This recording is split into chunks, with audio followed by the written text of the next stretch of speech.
दोस्तों एक टाइम था जब पेटीएम डिजिटल पेमेंट का चेहरा बन चुका था। लोग ऑनलाइन पेमेंट का मतलब ही पेटीएम करना समझने लगे थे। और फिर 8 नवंबर 2016 को भारत में नोटबंदी के बाद पेटीएम भारतीय डिजिटल पेमेंट के मार्केट में सबसे बड़ा प्लेयर बन गया और फर्स्ट मूवर एडवांटेज ने पेटीएम को इस इंडस्ट्री का किंग बना दिया था। लेकिन फिर ऐसा क्या हुआ जिसने पेटीएम के डाउनफॉल की नींव रखी और क्यों आज ये कंपनी अपने इन्वेस्टर्स की आंखों में खटक रहा है? आज के इस वीडियो में हम आपको पेटीएम के राइज एंड फॉल की पूरी स्टोरी बताएंगे।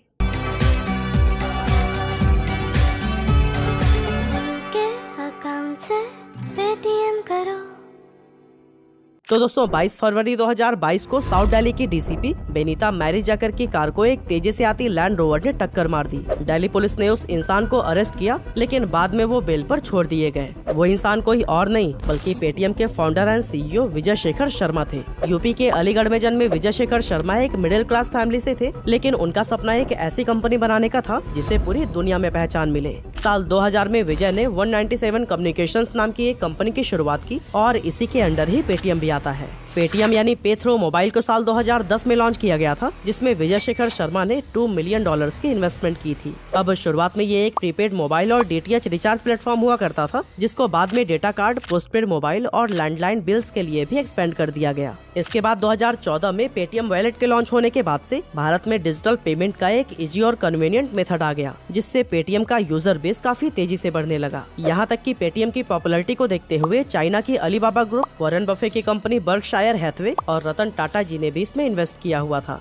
हालांकि 8 नवंबर 2016 को जब प्राइम मिनिस्टर नरेंद्र मोदी जी ने नोटबंदी की घोषणा की, तो पेटीएम भारत के डिजिटल पेमेंट सेक्टर में एकमात्र एस्टेब्लिश प्लेयर था। अब यहाँ पेटीएम के ऑफिशियल्स ने सिचुएशन का फायदा उठाने का सोचा और अगले ही दिन देश के सारे न्यूज़पेपर में प्राइम मिनिस्टर की फोटो के साथ अपनी एडवर्टीजमेंट पब्लिश करा दी, जिसमें पेटीएम ने भारत को डिजिटल पेमेंट के क्षेत्र में आगे ले जाने के लिए पीएम मोदी को कांग्रेचुलेट किया था। लेकिन ये स्ट्रैटेजी पेटीएम पर ही बैकफायर कर गई। एक्चुअली अपोजिशन पार्टीज ने आरोप लगाया कि नोटबंदी की मदद से बीजेपी ने पेटीएम को फायदा पहुँचाया है और पेटीएम को सारे सिचुएशन के बारे में पहले से ही पता था। हालांकि पेटीएम ने इस पॉलिटिकल कंट्रोवर्सी पर ज्यादा ध्यान नहीं दिया और मौके का फायदा उठाने पर कंसंट्रेट किया, और यही वजह थी कि महज 1 महीने के अंदर ही पेटीएम के यूजर 14 करोड़ से बढ़कर 27 करोड़ पहुंच गए थे। साल 2015 में पेटीएम ने अपने पेमेंट बैंक की भी शुरुआत की, जो कि आज के समय में उनका एकमात्र प्रॉफिटेबल प्रोडक्ट है। 2017 में इस बैंक को रिजर्व बैंक ऑफ इंडिया से भी अप्रूवल मिल गया और पेटीएम का यूजर बेस और भी ज्यादा स्ट्रॉन्ग होता चला गया। हालांकि 2018 में कुछ केवाईसी दिक्कतों की वजह से इनके नए अकाउंट ओपनिंग पर रोक लगा दिया गया था, पर अगले ही साल इन्हें दोबारा से आगे बढ़ने के लिए अप्रूवल मिल गया। हालांकि आगे चलकर 2022 में भी पेटीएम पेमेंट बैंक और आरबीआई के बीच कुछ गड़बड़ियां देखने को मिली, पर तमाम बैन के बावजूद पेटीएम पेमेंट बैंक काफी सक्सेसफुल रहा और इसने पेटीएम की ग्रोथ में इम्पोर्टेंट रोल निभाया। अब आगे समय बीतता गया और डिजिटल पेमेंट के मार्केट में नए नए प्लेयर्स एंटर होते गए, लेकिन इसी बीच पेटीएम एक ऐसी गलती कर गया जिसने उसके अच्छे खासे बिजनेस को हिला कर रख दिया। एक्चुअली एनपीसीआई ने यूपीआई को लॉन्च कर दिया था, जिसकी मदद से बैंक टू बैंक पेमेंट भेजना आसान हो गया और पेटीएम जिस वॉलेट मोड पर चलता था उसकी पॉपुलैरिटी कम होने लगी। हालांकि पेटीएम ने इतनी जल्दी यूपीआई को एक्सेप्ट नहीं किया और यही वजह थी कि उसकी ज्यादातर यूजर्स गूगल पे और फोन पे पर चले गए। हालांकि बाद में पेटीएम ने भी अपने प्लेटफॉर्म पर यूपीआई को ऐड तो किया, पर जब तक पेटीएम को अपनी गलती रियलाइज होती तब तक काफी देर हो चुकी थी। यहाँ से पेटीएम का यूजर बेस कम होने लगा और उनका मार्केट शेयर भी घटता चला गया। अब साल था 2021 का, जब 8 नवंबर को पेटीएम अपना आईपीओ लेकर आती है। इसकी मदद से वो $20 बिलियन की वैल्यूएशन पर $2.3 बिलियन राइज करते हैं, यानी कि करीब 18,300 करोड़ रुपए। ये कोल इंडिया के बाद से भारत का सबसे बड़ा आईपीओ था और पेटीएम के एक शेयर की कीमत 2150 रुपए रखी गई थी। विजय शेखर शर्मा ने कहा था कि उन्होंने इन्वेस्टर्स को फायदा पहुंचाने के लिए शेयर की प्राइस काफी कम रखी है, पर एक्सपर्ट्स का मानना था कि ये काफी ज्यादा है। पेटीएम का आईपीओ मार्केट में बहुत हाइप लेकर आया और लोग इसमें इन्वेस्ट करने के लिए बहुत एक्साइटेड दिखाई दिए। यहाँ तक कि ग्रे मार्केट में भी पेटीएम का शेयर 20% प्रीमियम पर ट्रेड कर रहा था। वैसे हम आपको बता दें कि ग्रे मार्केट एक ऐसा अनऑफिशियल मार्केट है जहां ऑफिशियल ट्रेडिंग से पहले शेयर्स की बाइंग एंड सेलिंग होती है। और दोस्तों पेटीएम के शेयर को तो ग्रे मार्केट पर लोग 20% ज्यादा प्राइस पर खरीदने के लिए तैयार थे, पर 18 नवंबर 2021 को जब पेटीएम स्टॉक मार्केट पर लिस्ट हुआ तो दिन के अंत तक इसके शेयर की प्राइस सिर्फ 1560 रुपए रह गई। और दोस्तों फिलहाल आज के टाइम पर पेटीएम का शेयर 620 रुपए के करीब है, जो कि 2150 की इशू प्राइस से करीब 71% नीचे है। आगे वीडियो में हम उन रीजंस के बारे में जानेंगे जिनकी वजह से पेटीएम जैसे बड़े फिनटेक कंपनी का भी आईपीओ फेल हो गया। लेकिन उससे पहले अगर आप अपने बिजनेस या लाइफ में फेल नहीं होना चाहते तो फिर मैं आपको रिकमेंड करता हूँ how to become a leader और बिजनेस सीक्रेट जैसे ऑडियो बुक्स को जरूर सुनिएगा। ये और ऐसे ही हजारों ऑडियो बुक्स आपको India leading audio show platform Kuku FM पर मिल जाएगा। इस प्लेटफॉर्म पर आप हिंदी और इंग्लिश के अलावा अपने रीजनल लैंग्वेजेस में भी बुक्स को सुन सकते हैं। और हाँ, कुकू FM से बात करके हमने आपके लिए फर्स्ट मंथ के सब्सक्रिप्शन पर 50% का डिस्काउंट भी कराया है। बस LH50 कूपन कोड का यूज करना है और फर्स्ट मंथ का सब्सक्रिप्शन सिर्फ आपको 49 रुपए में मिल जाएगा। इस ऑफर का फायदा आप प्ले स्टोर से ऐप को डाउनलोड करके या फिर नीचे डिस्क्रिप्शन में दिए गए लिंक से भी उठा सकते हैं। हालांकि चलिए अब हम जान लेते हैं कि आखिर वो क्या रीजंस थे जिनकी वजह से पेटीएम का IPO इतनी बुरी तरह से फेल हो गया। अब सबसे पहले तो मैं आपको ये बता दूं कि पेटीएम के IPO लाने के फैसले में कोई भी गलती नहीं थी। 2021 में लगभग 65 कंपनीज अपना IPO लेकर आई थी और ज्यादातर कंपनीज का परफॉर्मेंस बहुत अच्छा रहा। पर 2 ऐसी कंपनीज थी जिनका IPO बुरी तरह से फ्लॉप हुआ। पहली पेटीएम और दूसरी कारट्रेड। बेसिकली दोनों ही लॉस मेकिंग कंपनीज थी और दोनों ने हाई वैल्यूएशन पर अपने IPO लाए थे। पेटीएम ने $20 बिलियन की वैल्यूएशन रखी थी, जो कि उस समय करीब 1.4 लाख करोड़ रुपए के बराबर थी, जबकि पेटीएम का रेवेन्यू महज 3300 करोड़ रुपए का ही था।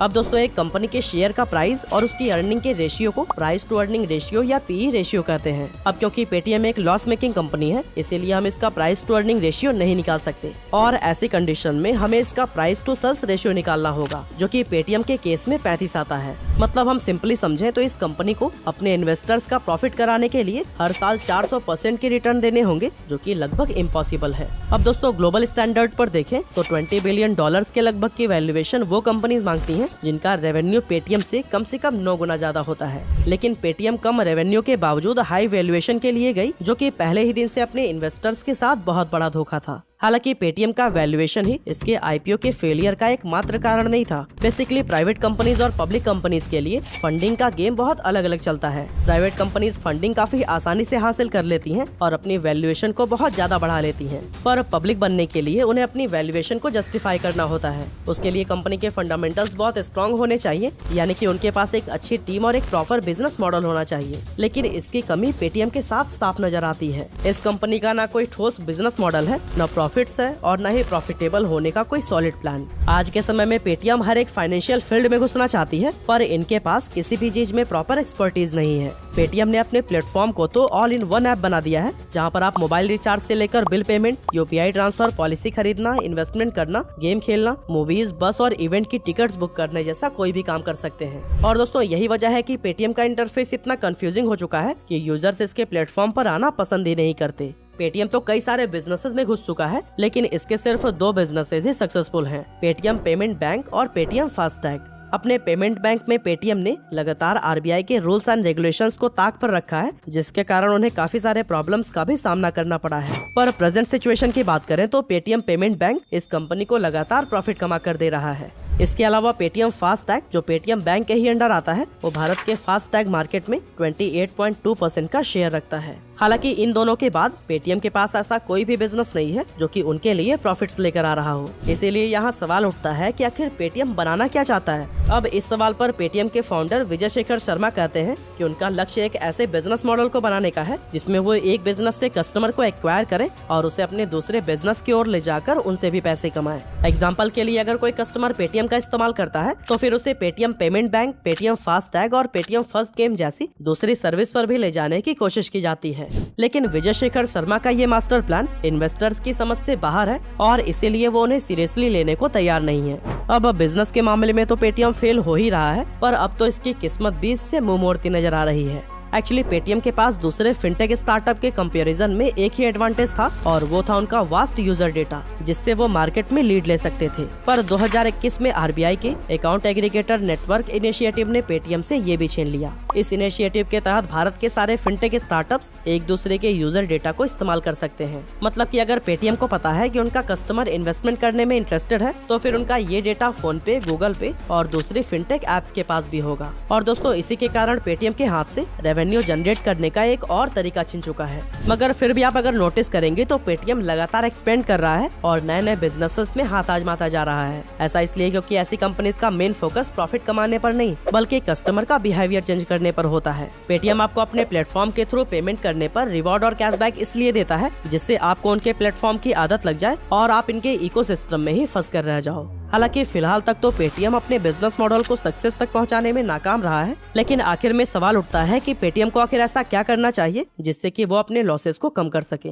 तो दोस्तों, सबसे पहले तो पेटीएम को एक प्रॉपर बिजनेस प्लान बनाना होगा जिनमें उनके टारगेट्स और गोल क्लियर हो। इससे वो इन्वेस्टर्स के बीच भरोसा कायम रख पाएंगे और उनके शेयर्स की प्राइस और नीचे नहीं आएगी। पेटीएम को ये समझना होगा कि भारतीय इंटरनेट यूजर्स को सारी सर्विसेज एक जगह पर नहीं चाहिए, बल्कि वो चाहते हैं कि उन्हें हर सर्विस फास्ट एंड एफिशिएंट तरीके से मिले। लाइक अगर वो मोबाइल रिचार्ज करना चाहते हैं तो वो बिना किसी रुकावट के हो जाए। कहने का मतलब यह है कि पेटीएम को 50 सर्विस शुरू करने पर फोकस न करते हुए सिर्फ उन सर्विसेज को ही प्रोवाइड करना चाहिए जिसमें कि उनकी एक्सपर्टीज हो। इससे पेटीएम का यूजर इंटरफेस भी काफी इम्प्रूव होगा और अल्टीमेटली लोग उनके प्लेटफॉर्म पर आना पसंद करेंगे।